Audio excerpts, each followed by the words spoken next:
405 million so'mga sizlarga 2 xonali xonadon ko'rsatib o'taman. Shodlik to'g'risidagi 3 qavatli domlarni bilasizlar. Xuddi shuni ikkinchi qavatidan. Mana bu tarafda Laylo Market joylashgan. Xuddi shuni orqasidagi 3 qavatli domlar.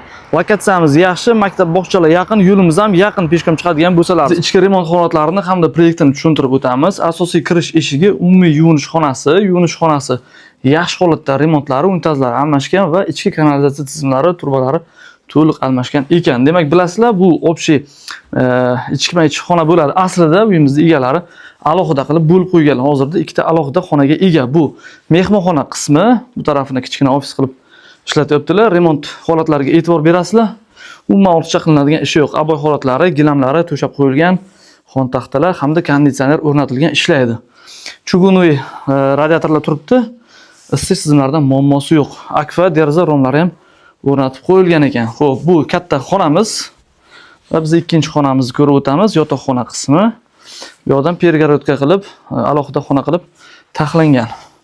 Yotoqxona qismiga ham e'tibor berasizlar. Buni ham demak remontlari yaxshi holatda. Bu yerda ham konditsioner o'rnatilgan, televizorlar qo'yilgan. Barcha jihozlar tashab ketiladi 405 million so'mga. Demak, balkon qismi ikkiga bo'lingan holatda, bu tarafi oshxona qilingan. Bu tarafda shkaf qo'yib, o'zlarini ortiqcha narsalarni saqlayaptilar. Xo'sh, demak, biz bu tarafdan o'tib oshxona qismini ham sizlarga ko'rsatib o'tamiz. Oshxonada yana bitta konditsioner, xolodilnik qo'yilgan va ovqatlanish uchun oshxona qismi mana shu yerda bo'lishi kerak. Oshxonani balkonni ikkiga bo'lib, yarmiga oshxonani ko'chirgan holatda bu yerda ovqatlanadigan joy qilganlar hamda stиральный mashinka ham LG qo'yilgan ekan, 7 kilolik. Xo'p, demak, oshxona qismiga ham e'tibor berasizlar. Garnitura qo'yilib, mikrovolnovkalar ham qo'yilgan. Barcha narsa tashab ketiladi, faqat idish tovoqlar olib ketiladi. Bu narsalar ham qoldiriladi. Akfaga almashgan, deraza romlari, xullas xonadonni ortiqcha qilinadigan umuman ishi yo'q.